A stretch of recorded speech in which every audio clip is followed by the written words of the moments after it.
sahabat-sahabat Muslim yang sudah bergabung di studio Zoom Umi, juga sahabat-sahabat Iwan Ahwat Fillah netizen yang sudah dan belum hadir di live chat. Selamat malam juga buat saudara-saudara non-Muslim, Bang Petro dan Bang Erben di sini yang sudah hadir di Zoom Umi juga. Pada malam hari ini kita tadi sudah bersepakat ya untuk membahas satu tema di sini, mungkin lebih ke perbandingan ya, keperbandingan antara pembahasan ayat Al-Quran dan Bible ya. Ini seperti apa yang sudah Umi tulis di dalam judul, bahwa dialog kita malam hari ini adalah, sebentar Umi juga jadi lupa nih judulnya apa.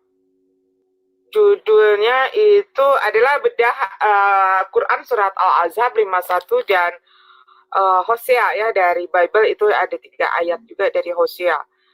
Baik, untuk mempersingkat waktu di sini Umi akan memberikan waktu nih buat Bang Petro untuk memulai ya. Di sini kita tidak menggunakan timer, tidak menggunakan moderator juga, tapi ini karena ini kita lebih bersepakat bahwa kita melakukan dialog ya, dialog bukan debat keras kayak gitu, enggak, kita lebih ke dialog. Oke, silakan buat Bang Petro untuk menggunakan kesempatan pertama untuk memulai dari dialog 2 arah ini. Silakan Bang Petro. Saya duluan ya. Lebaran 2 juga dulu ya. Bismillah walidni warohus alaihi amin. Gloria Patri Filii Cikut erat. Sebentar, suaranya putus-putus ya Bang Petro ya? Ya, suara Bang Petro putus-putus Bang Petro. Putus-putus nih bro. Bagaimana? Ini bagaimana? Lumayan. Oh, baik. Saya mulai juga dengan 2 dulu ya. Bismillah walidni warohul kudus al-wahid amin. Bapak Surgawi, hari ini kami berkumpul untuk saling berbagi pengetahuan. Allah sumber pengetahuan, karena Engkau Sang Hikmah Allah. Engkau yang turun dalam hati kami, pikiran kami, membuka hati kami untuk mengenal dan mencari hanya Engkaulah Sang kebenaran. Melalui karya Roh Kudus-Mu, curahkan kami hati yang baru, agar semua kehidupan kami, pikiran kami yang lama diperbaharui menjadi benar. Gloria Patri et Filii et Spiritus Sancto, sicut erat in principio nunc et semper et in saecula saeculorum. Amin. Bismillah walidni warohul kudus alilal wahid. Amin. Pertama-tama saya mengucapkan banyak terima kasih kepada Saudara Dini dan teman-teman Muslim yang mengundang saya ke grup Muslim untuk berdiskusi, memberikan saya kesempatan bertanya dan belajar Quran. Salah satu yang diminta adalah tadinya saya mau diajari, diperjelas tentang Al-Ahzab ayat 51. Mohon izin saudara-saudari Muslim yang terkasih, saya membacakannya. Mungkin ada bacaan yang kurang tepat, panjang pendek, harokat, dan lain-lainnya. Mohon nanti saya dikoreksi. Turji man tasau min Bentar Mbak ini. Wa tuwiya ilaika min tasau wa min abaita azal ta fala junaha alaika dalika atna an takara ayunuhunna wala iyahzana wa yardaina bima ataitahunna hunna wallahu ya'alamu ma fi qulubikum fakana Allahu aliman haliman. Yang dalam bahasa Indonesianya kira-kira dalam ayat 51 Al-Ahzab 51 351. Dalam terjemahan Departemen Agama kira-kira bunyi seperti ini. kamu boleh menangguhkan, menggauli siapa yang kamu kehendaki di antara mereka. Memang dalam terjemahannya ada dikatakan istri-istri dalam kurung, dan itu tidak ada dalam bahasa Arabnya. Dan menggauli siapa yang kamu kehendaki. Dan siapa-siapa yang kamu ingini untuk menggaulinya kembali dari perempuan yang telah kamu sisihkan, maka tidak ada dosa bagimu. Yang demikian itu adalah lebih dekat untuk ketenangan hati mereka. Dan mereka tidak merasa sedih. Dan semua rela dengan apa yang telah kamu berikan kepada mereka. Dan Allah mengetahui apa yang tersimpan dalam hatimu. Dan adalah Allah Maha mengetahui lagi Maha penyantun. Nah, saya akan sangat berterima kasih sekali bila Umi Dini mau meluruskan beberapa pemikiran-pemikiran saya ketika saya membaca ayat ini. Ayat ini menjelaskan kepada kita bagaimana Allah Subhanahu wa taala memberikan suatu izin atau untuk bisa menggauli, ya, dan tidak menggauli siapa saja yang dia kehendaki. Pertanyaan saya, apakah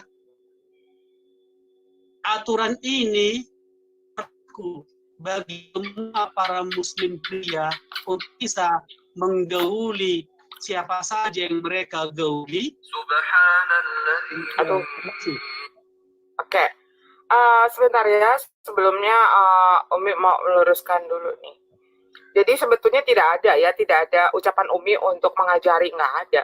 Ini kan tadi berawal dari kita dialog di WhatsApp ya, di WhatsApp. Nah, dia Umi bicara, ayo deh, karena tadi Pak Pedro juga membacakan Al-Azhar 51 ini, tapi ya mohon maaf ya, itu banyak sekali kesalahan-kesalahan dalam hal pembacaannya, karena kemungkinan mungkin Pak Pedro ini membaca huruf Latinnya seperti itu ya. Nah, ini yang memang harus diluruskan, tapi mohon maaf, Umi tidak pernah, ayo kita, saya mau mengajarkan, enggak. Cuman Umi kan tadi menyodorkan, ayo Pak Pedro mau bahas apa kalau kita dialog. Pak Pedro bilang, saya mau bahas Al-Azhar 51, begitu kan. Oke, tapi kalau misalkan hanya membahas Al-Azhar 51, kayaknya tidak apple to apple. Nah, di sini kan Umi juga kita menyarankan atau mengajak Pak Pedro untuk dialog dua arah. Akhirnya Umi membawa Hosea, begitu ya. Ini jadi nanti larinya akan kita ke perbandingan ya, ke perbandingan. Oke, saya mau jawab buat Pak Pedro sebentar ayat 51 ya. Tadi sudah kita dengar bersama-sama bagaimana Pak Pedro membacakan Al-Azhar 51. Namun ya mohon maaf, walaupun Umi bukan seorang ahli dalam bukan tafsir membaca Al-Quran, tetapi untuk membaca Al-Quran ini pertama kita harus tahu dulu, sepakat dulu bahwa dalam membaca Al-Quran itu di dalam kadang-kadang ada ya di dalam terjemahan ada yang menggunakan tanda kurung gitu kan. Nah, tanda kurung ini bukanlah hal pengganti, tetapi itu adalah penegasan. Berbeda dengan apa yang ada di dalam Bible. Mungkin kalau yang ada di dalam tanda kurung bisa dikatakan itu adalah pengganti ya. Misalkan menunjukkan orang berarti kata pengganti orang ketiga seperti itu. Tapi di dalam Al-Quran tidak. Tanda kurung yang ada di dalam Al-Quran itu adalah penegasan. Ya, jadi bukan pengganti, bukan kalimat pengganti atau bukan kata pengganti tetapi kata penegasan. Nah, seperti itu. Yang kedua, saat kita membaca Al-Qur'an, makanya kenapa umat Islam tidak berani kalau misalkan memang belum benar-benar dia memahami bagaimana cara membaca Al-Qur'an, umat Islam tidak akan seberani, mohon maaf Pak Pedro, untuk membacakan seperti itu. Karena dalam membaca Al-Qur'an itu ada aturan-aturannya. Contohnya mengenai nahwus shorof. Tapi Umi kemarin juga tidak akan membahas masalah nahwus shorof. Kemudian ada tajwidnya. Sehingga kalau salah membaca dalam Al-Qur'an itu akan menimbulkan arti yang lain. Contohnya begini. Di sini ya, di dalam Al-Azhar 51 ada turzi kan, ada turzi, man, ditulisnya man. Tetapi karena di sana sebetulnya tidak bisa dibaca man, tetapi mang, mendengung dibacanya seperti itu. Jadi itu sudah lain lagi membacanya. Tidak bisa dikatakan antara pembacaan man di tulisannya man, tetapi dibaca man. Tetapi kalau kita melihat dari tajwidnya itu akan dibaca menjadi mang ya. Nah ini nanti mohon maaf sekali lagi karena Umi juga lagi mempunyai hadas. Umi nanti minta tolong Pak Budi yang membacakan ayatnya. Nanti Umi yang akan memberikan tafsiran dan asbabul nuzulnya, begitu ya. Silakan Pak Budi, mohon maaf. Jadi Pak Petro, mohon maaf, ada aturan di dalam. Sebelum kembali ke Pak Budi, saya bisa merespon ucapan Umi Dini. Ya, Nggak, tapi maksudnya gini Pak, sebentar Pak, Umi sedang ada halangan. Umi lagi punya hadas boleh ya. dia membaca, jadi saya mewakili membacanya. Ya boleh. Maksudnya supaya tidak ada yang luput gitu kan. Begitu Oh selesai. iya. Saya paham Pak. Saya cuma membaca aja Pak, nggak untuk Boleh. Nanti saja dibacakan Ustaz. Nanti aja setelah saya berkomentar baru nanti Ustaz bisa bacakan. Oh.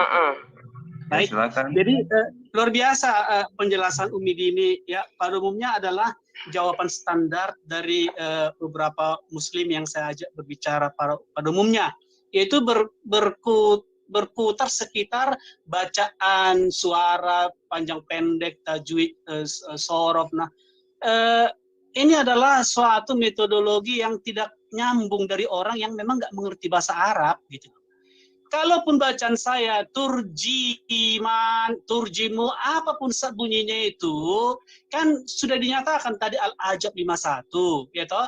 Artinya Muslim yang khatam Al-Quran, kalau ucapan saya salah, dia harusnya tahu ya yang benar adalah ini itu, harusnya tidak terkecoh. Iya, betul. Jadi itu tidak masalah besar, Umi Dini. Saya itu bukan membaca sebagai peserta Korea atau sedang tilawatil Quran yang harus indah dan merdu. Saya itu sebagai non-muslim, pada umumnya orang terpelajar, membaca semua tulisan, redaksi, narasi, yaitu membaca untuk mengerti. Kecuali tadi kita sedang berlomba kompetisi tilawatil Quran, maka komentarmu itu bisa diterima sebagai masukan. Itu satu. Kemudian tanda kurung dalam di sini memang benar penegasan, tapi sering sekali penegasan itu saya tidak menemukan dapat dari mana gitu loh. Ya, ketika dikatakan istri-istri, padahal di sana bukan istri-istri, ya, yang kamu kehendaki dari mereka minhunna. Tidak ada kata azawas di sana istri. Tapi nggak apa-apa ya. Soal Alkitab gak usah saya komentari lah dalam kurung itu karena itu panjang ceritanya. Kemudian salah baca Quran bisa beda arti.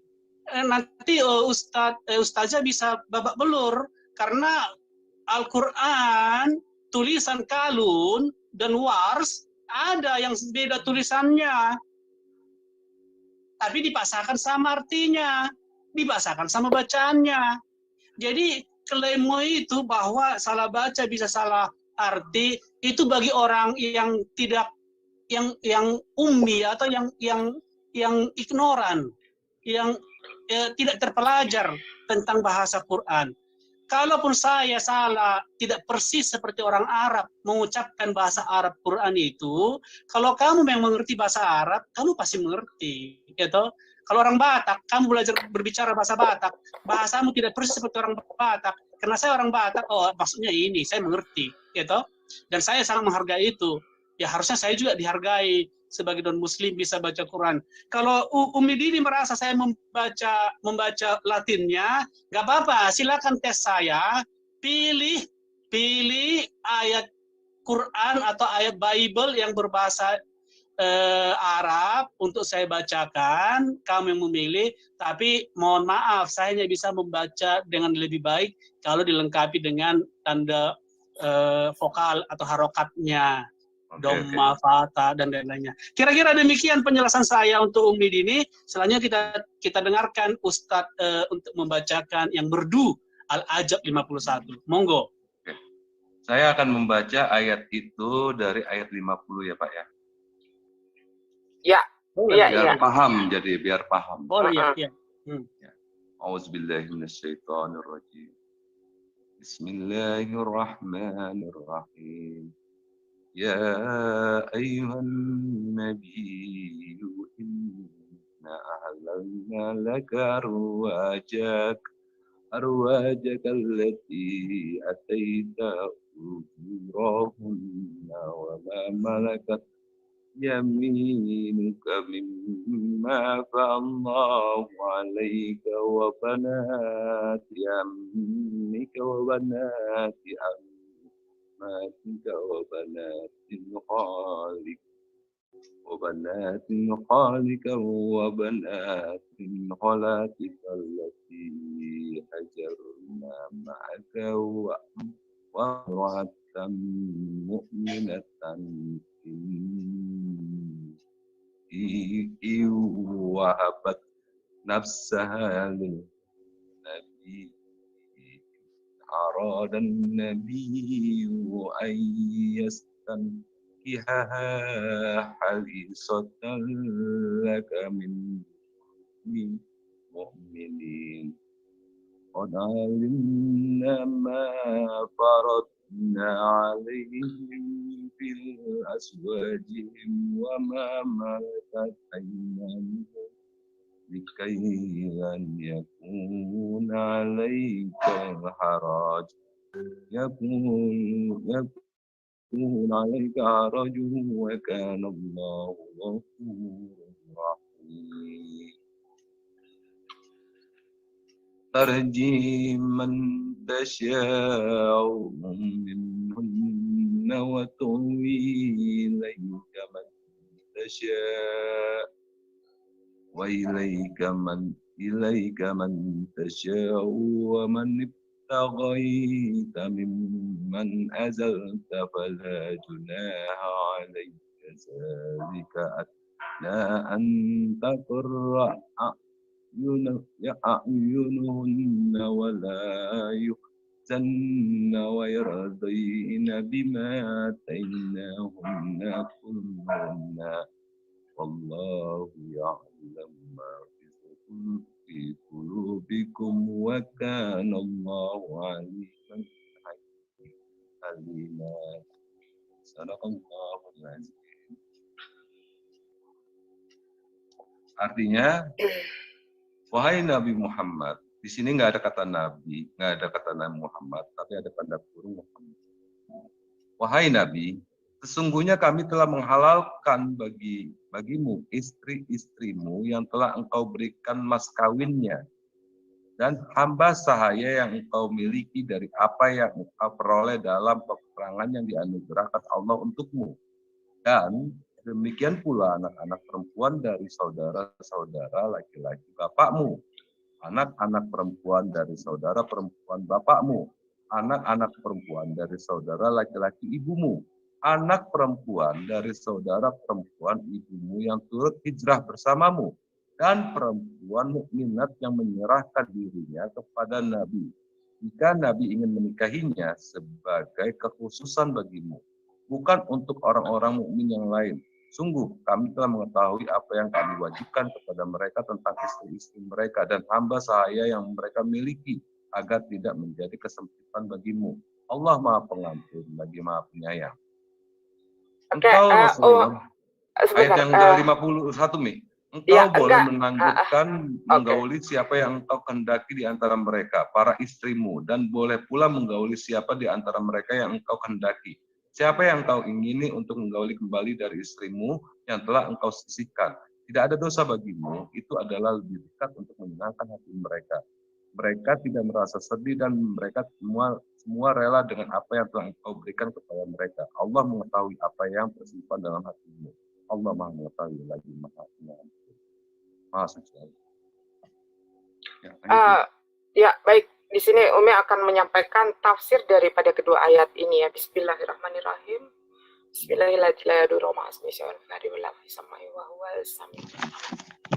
Dari ayat keempat, dari ayat ke-50 ya.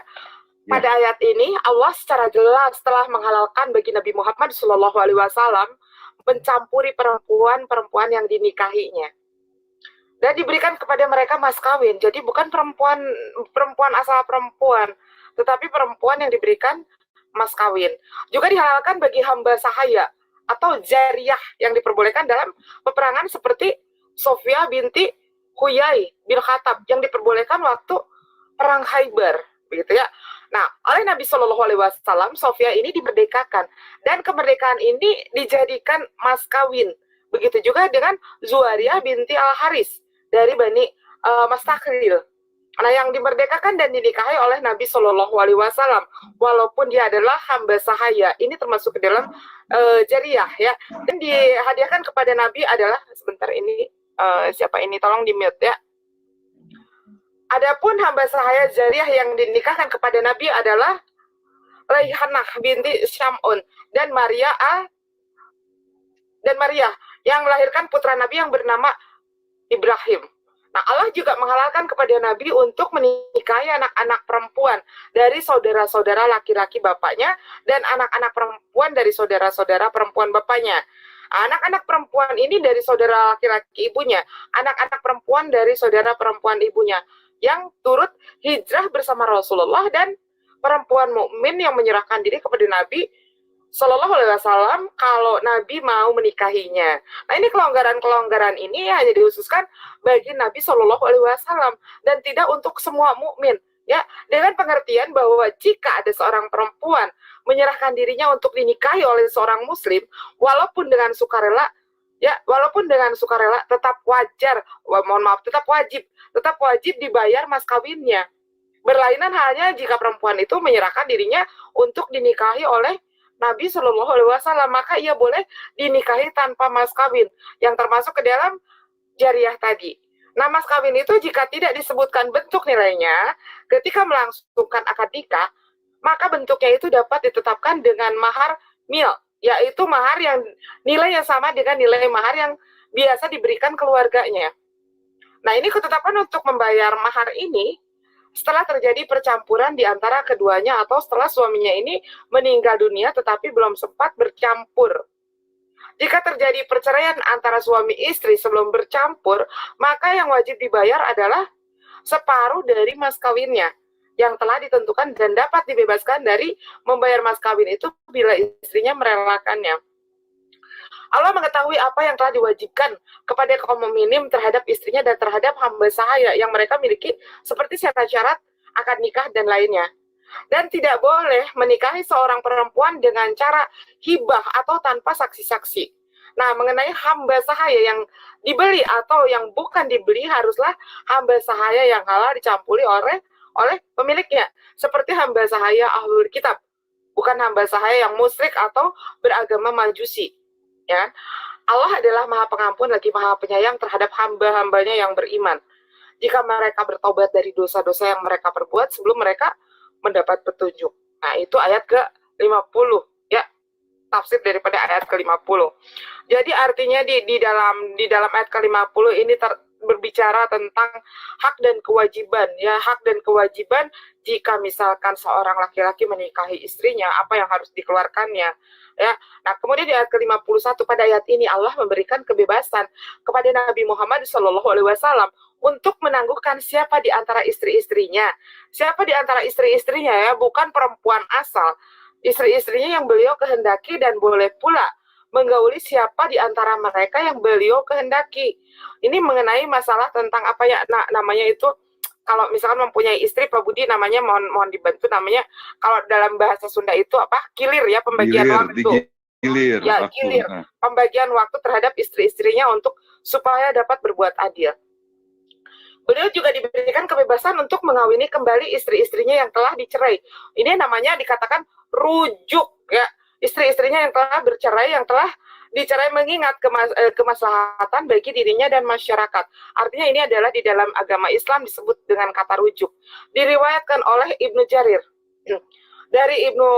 dari Abu Razin membawa ketika diturunkan ayat yang menyuruh istri-istri Nabi Shallallahu Alaihi Wasallam untuk memilih antara tetap menjadi istri Nabi dengan keadaan sederhana tanpa kemewahan dan berpisah dari Nabi Shallallahu Alaihi Wasallam karena mengejar kesenangan hidup yang lebih sesuai dengan keinginan hawa nafsunya.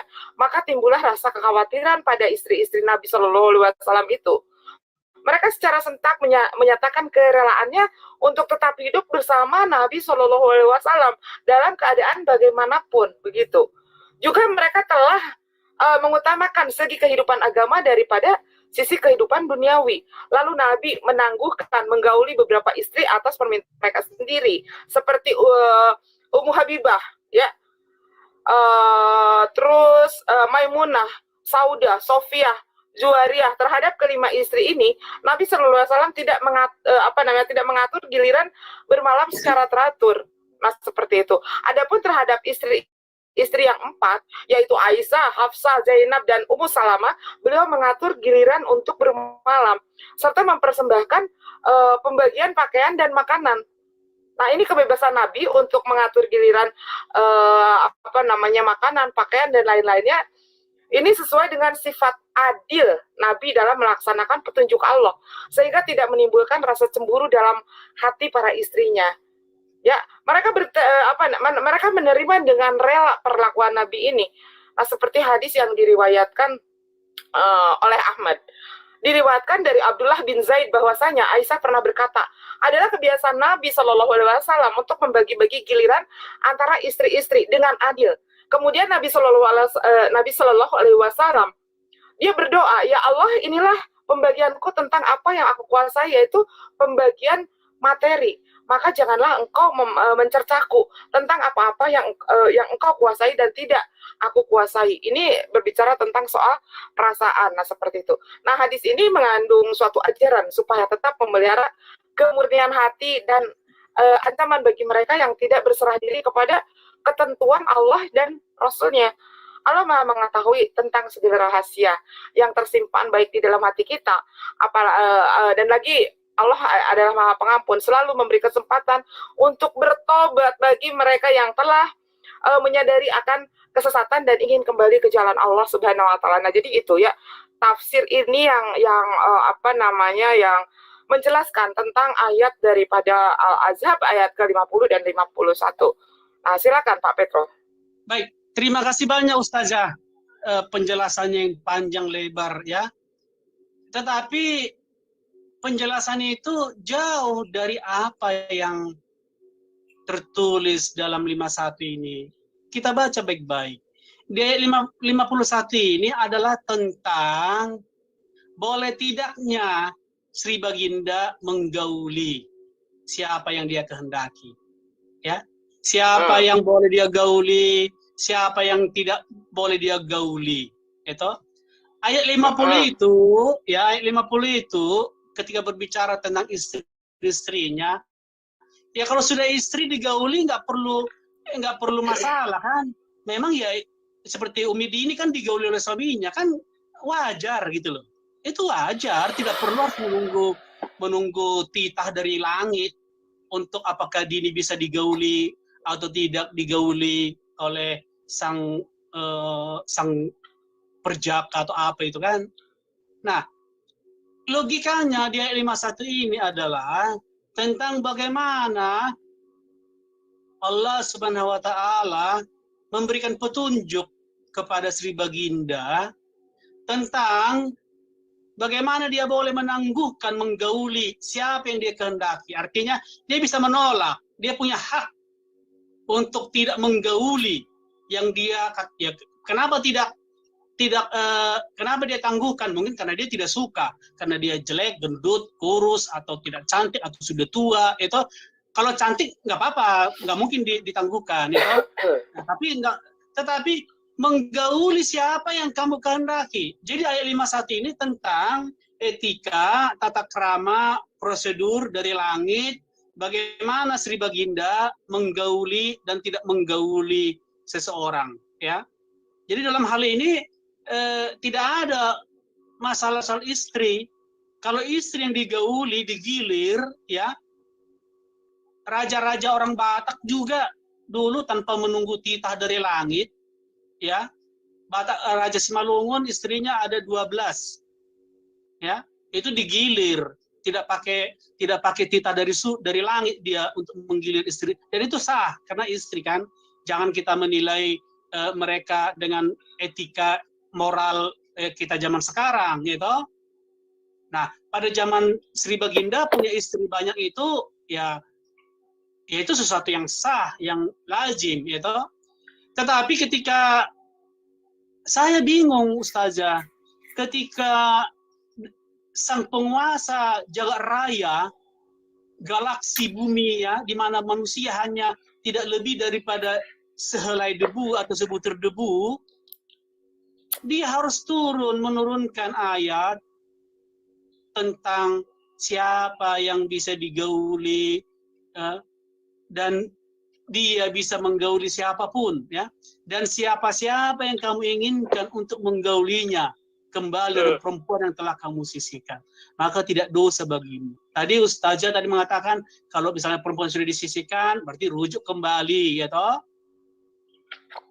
Luar biasa itu. Tapi kalau rujuk dengan dasar hanya soal pergaulan bebas, saya pikir ini sebuah perkawinan. Oke, Pak Petro, daripada terlalu jauh ya berbicara, saya baru beberapa menit, ya udah nggak apa-apa. Ya, enggak, sebetulnya begini ya, daripada terlalu jauh ya. Pertama karena ketidakimanan Pak Petro terhadap Al-Quran, maka Pak Petro akan seenaknya mengatakan bahwa ini adalah ayat bukan merujuk kepada istri-istrinya, padahal sudah sangat jelas. Tadi saya membacakan tafsir dan menyebut nama istri-istri daripada Rasulullah, ya.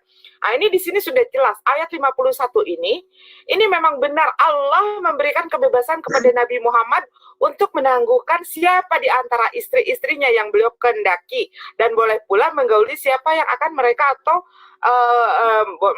beliau gauli. Nah, ini di sini sudah jelas tadi Umi sebutkan. Ini karena ini adalah adab dari Rasulullah. Ya, Rasulullah tidak menikahi istri lantaran nafsu. Seperti apa yang tadi Pak Petro katakan, bahwa Rasulullah ini tidak mau menggauli yang lain karena mungkin jelek, gembrot, kayak begitu. Bukan karena itu. Rasulullah menikahi istri-istrinya bukan karena nafsu duniawi, tetapi Rasulullah menikahi istri-istri daripada janda suhada untuk memerdekakan mereka, menikahi budak untuk memerdekakan. Artinya di sini mengambil tanggung jawab, ya. Pada saat menikahi janda, apakah yang dinikahi oleh Rasulullah itu adalah perempuan-perempuan muda semua? Tidak. Bahkan banyak perempuan yang lebih tua, jauh lebih tua dari beliau. Mereka adalah wanita-wanita atau perempuan-perempuan janda daripada suhada-suhada. Paham nggak suhada? Pejuang-pejuang, ya, pejuang-pejuang di jalan Allah. Sebentar. Nah, ini jadi yang diceritakan di dalam ayat ini adalah tentang istri-istri yang dinikahi. Tadi dikatakan di sini ada budak, ada janda daripada dikatakan jariyah di sana.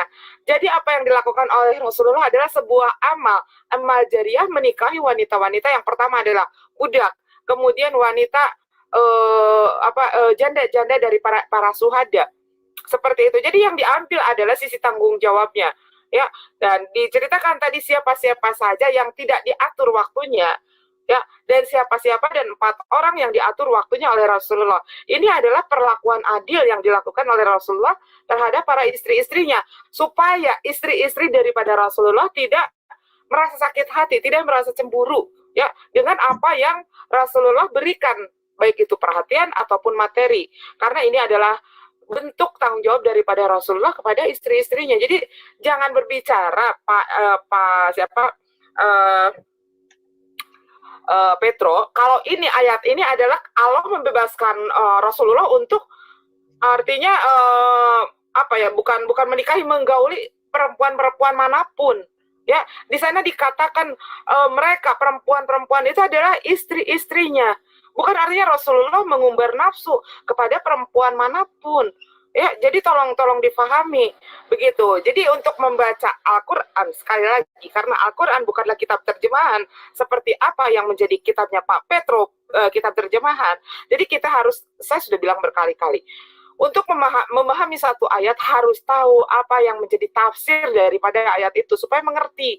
Ya, karena tadi Pak Petro hanya mengambil dari terjemahan, membaca terjemahannya bahwa ini bla bla bla bla bla Rasulullah. Ingat sekali lagi, Al-Quran bukanlah kitab terjemahan seperti Bible, bukan.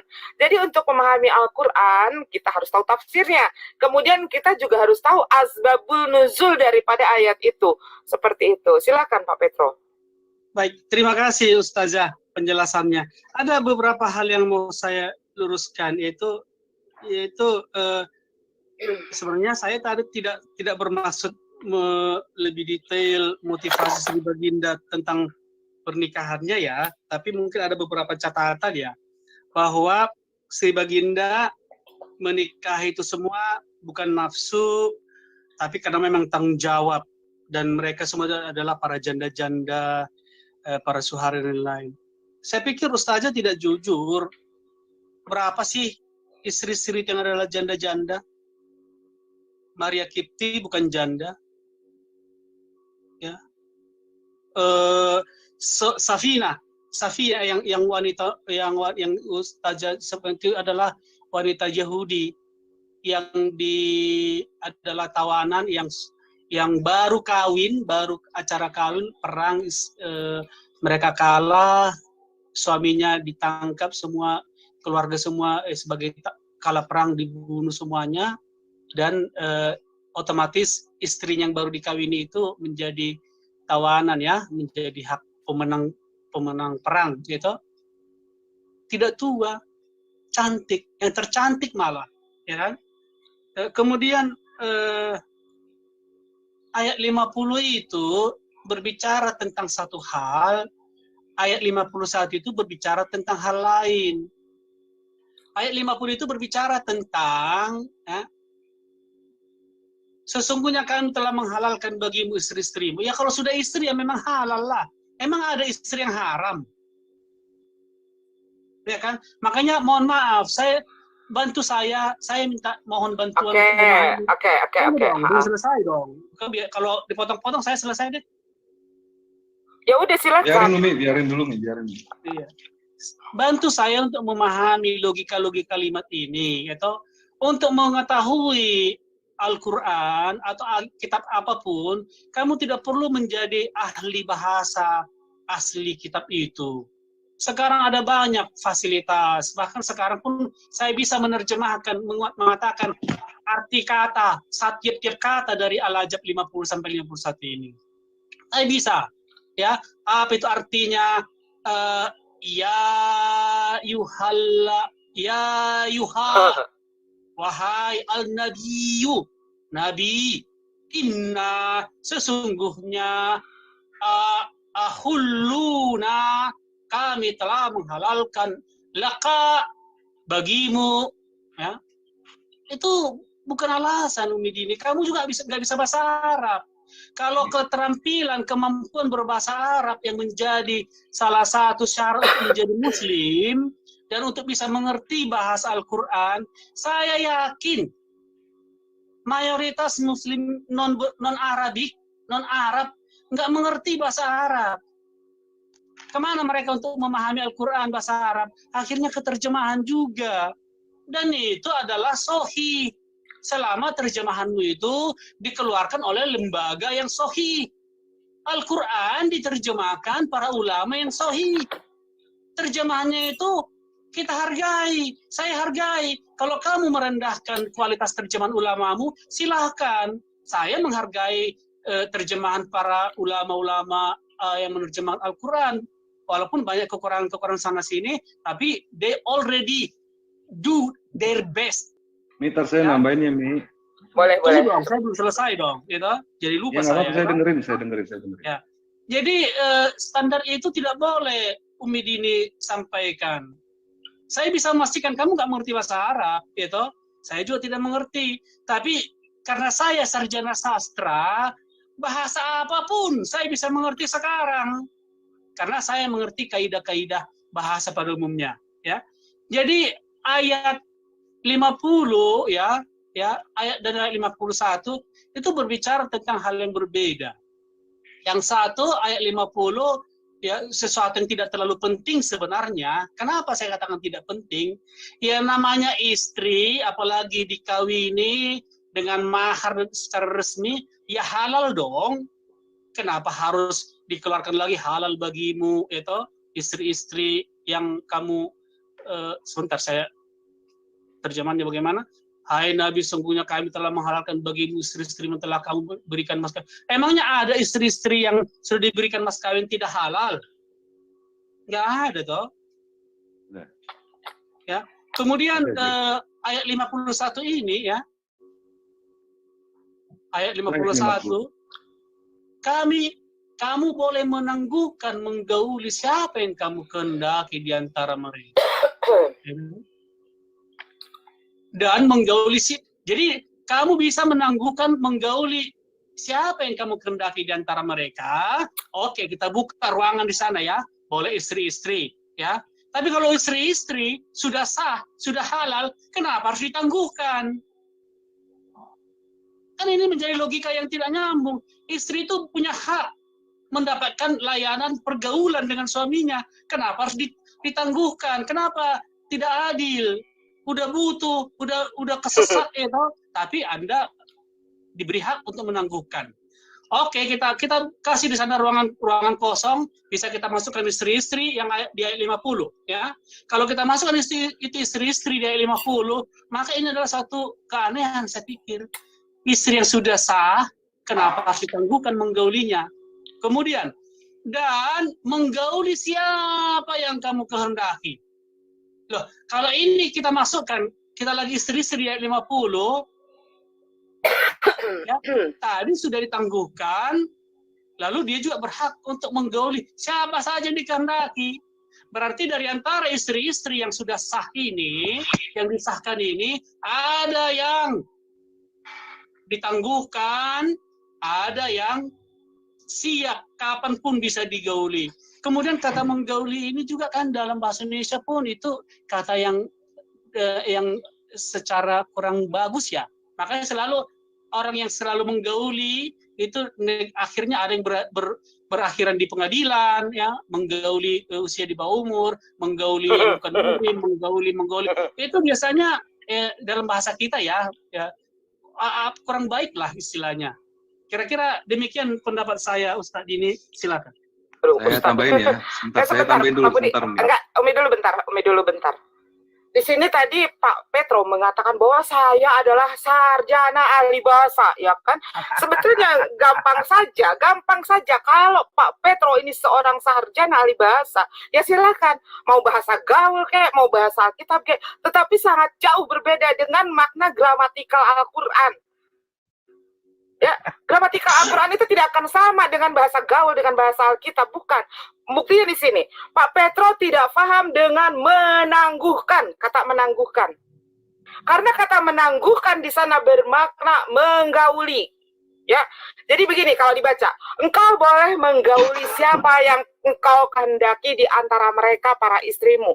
Jadi Pak Petro di sana menganalogikan menangguhkan itu menunda.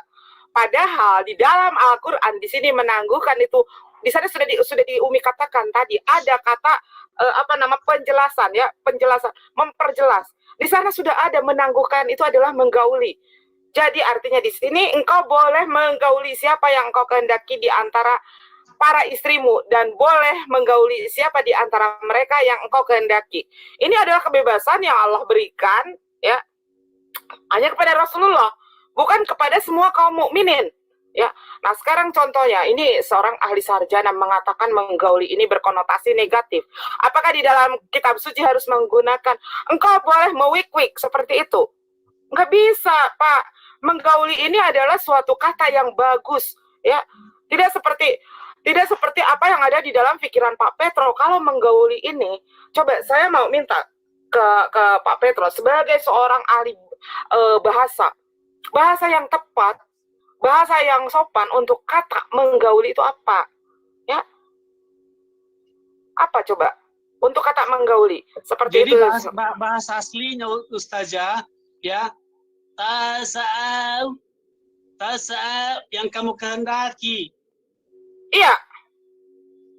Lalu di mana yang salah? Ya, makanya penerjemah itu mengapa menggunakan kata menggauli gitu loh, padahal bahasa Arabnya jauh lebih halus, lebih sopan, lebih civilized kan?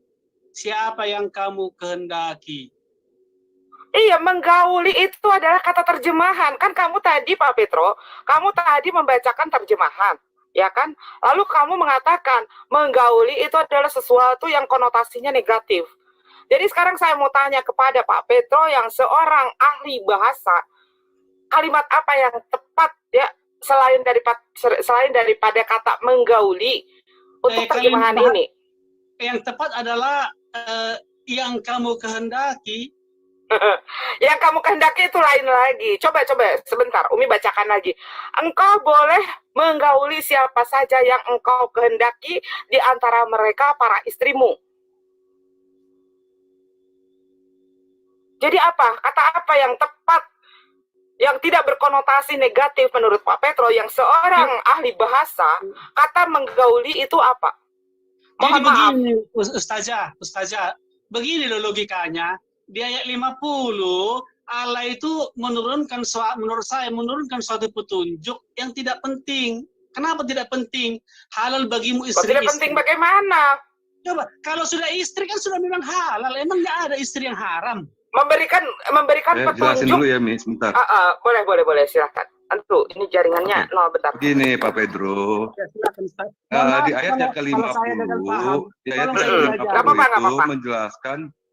ayat yang ke-50 itu menjelaskan begini, Pak. Di situ ada saudara-saudara yang bisa kita nikahi, yaitu dari keponakan, dari ibu kita, dari sepupu ibu bapak kita, itu bisa dinikahi, Pak. Itulah aturan Islam yang dijelaskan.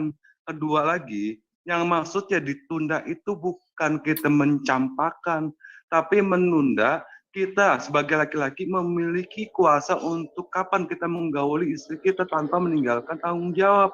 Ini ayatnya sebenarnya. Dan keduanya Bapak itu katanya ngapain lagian Allah menurunkan satu hukum untuk menjelaskan pernikahan, sedangkan pernikahan itu aja udah jelas istri boleh dong kapan aja kita pakai. Betul. Tapi kita kan harus tahu di kapankah kita harus menggaulinya. Siapakah yang bisa kita gaulinya dan di waktu ngapain kita bisa menggaulinya. Apa pada saat mens wanita itu boleh digauli? Al-Quran mengharamkan. Mungkin di kitab Anda dibolehkan, kalau kami haram, nggak boleh. Itu Tuhan mengatur semuanya. Ada apa di dalam hate itu? Ada azza itu apa? Kejahatan, kejelekan, keburukan, penyakit.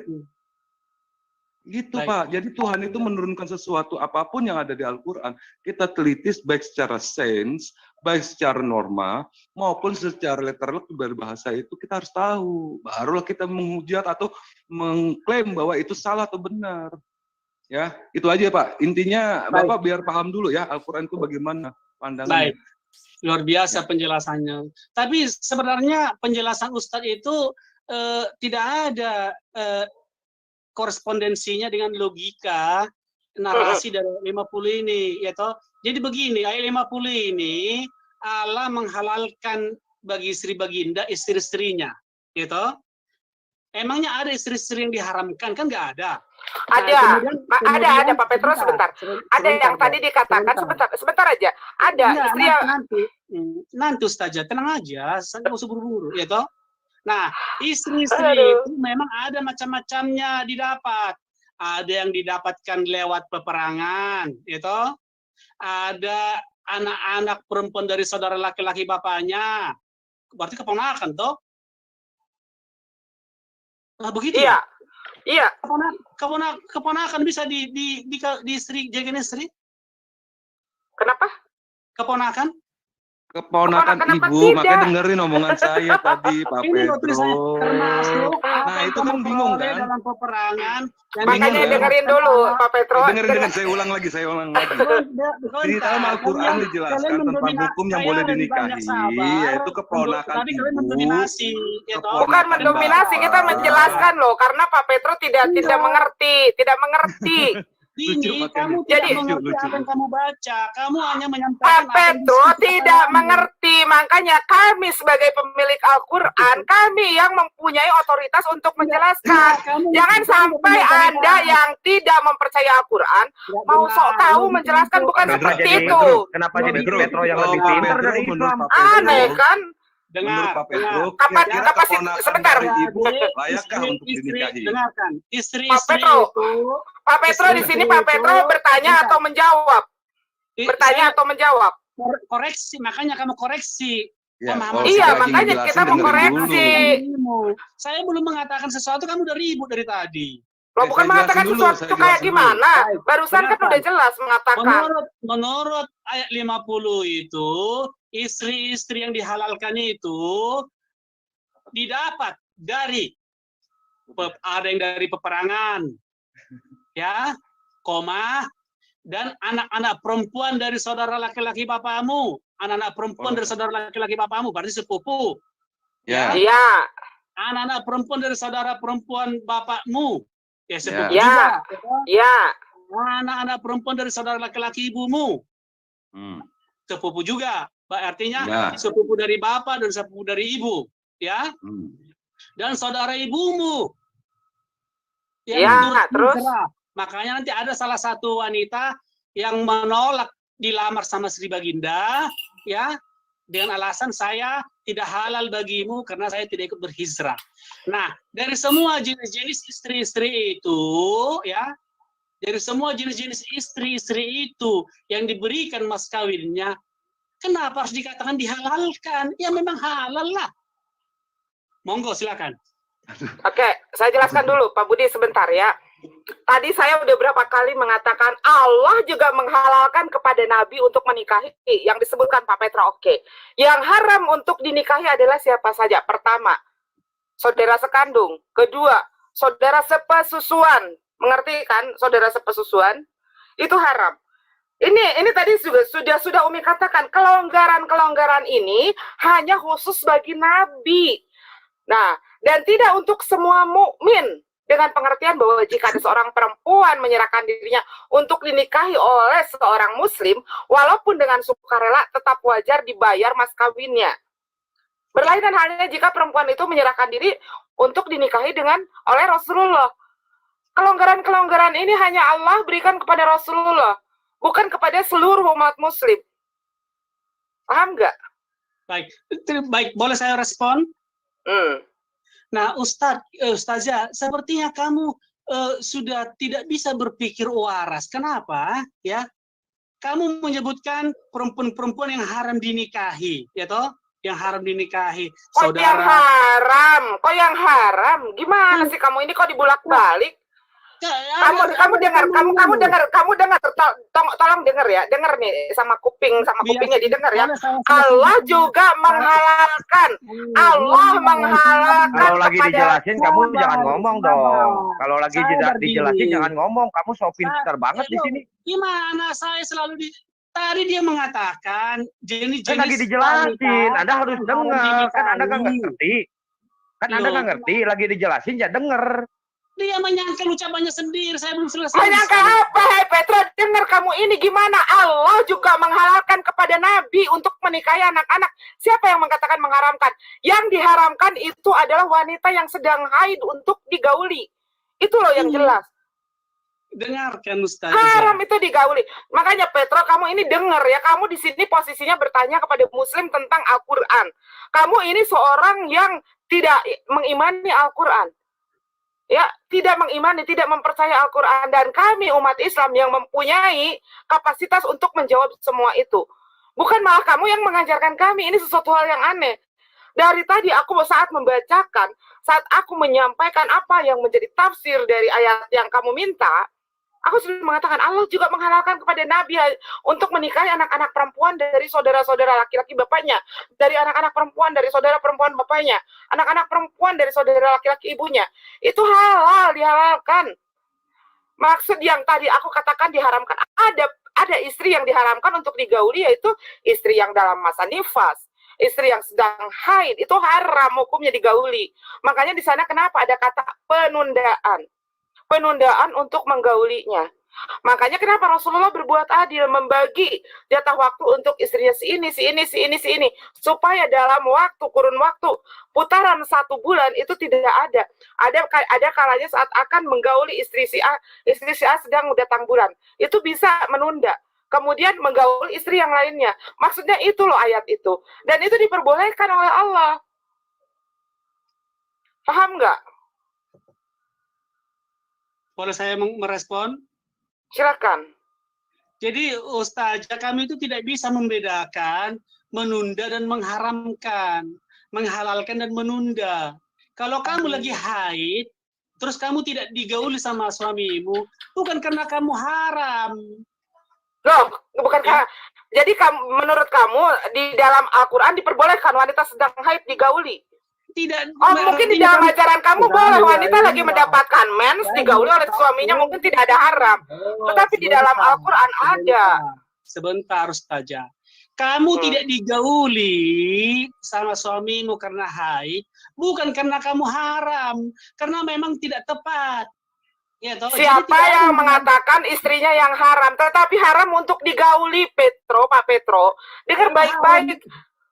Dengar baik-baik, coba dengar baik-baik, itu punya kuping dipakai. Saat seorang istri sedang dalam keadaan dia nifas, dalam keadaan dia haram hukumnya jika digauli oleh seorang suami. Paham nggak? Bukan maksudnya wanitanya yang haram, bukan maksudnya istrinya yang haram. Tetapi saat istri, sebentar Petro, pada saat seorang istri dalam keadaan nifas, dalam keadaan haid, dalam keadaan dia mempunyai hadas, itu haram hukumnya, bukan haram istrinya. Haram hukumnya jika digauli oleh suami, bukan haram istrinya. Paham nggak? Bukan haram, yang jadi haram ini bukan manusianya, tetapi hukumnya haram digauli oleh sang suami, begitu. Jadi pahami, kamu selalu salah, kamu selalu gagal paham saat saya mengatakan haram untuk digauli, berpikiran si wanita ini haram. Bukan begitu, bukan haram wanitanya, bukan haram istrinya, tetapi haram hukumnya. Baik. Silakan. Iya begitu. Kalimatnya begini, sesungguhnya kami telah menghalalkan bagimu istri-istrimu. Jadi istrinya yang haram atau halal, bukan suaminya, bukan suaminya. Ini orang gimana sih? Yang dihalalkan, sebentar. Yang dihalalkan itu namanya istri-istrinya itu dihalalkan saat Rasulullah menikahi istri-istrinya, berarti status istrinya itu menjadi halal untuk hubungan. Untuk hubungan suami istri sudah menjadi halal. Tetapi yang dikatakan haram, ini hubungan akan menjadi haram, hukumnya bukan orangnya. Hubungan saat menggauli akan dikatakan menjadi haram saat istrinya sedang dalam keadaan haid misalkan, sedang dalam keadaan nifas, saat dalam keadaan lagi mempunyai hadas, itu akan haram hubungannya atau hukum menggauli istri itu akan menjadi haram. Paham nggak?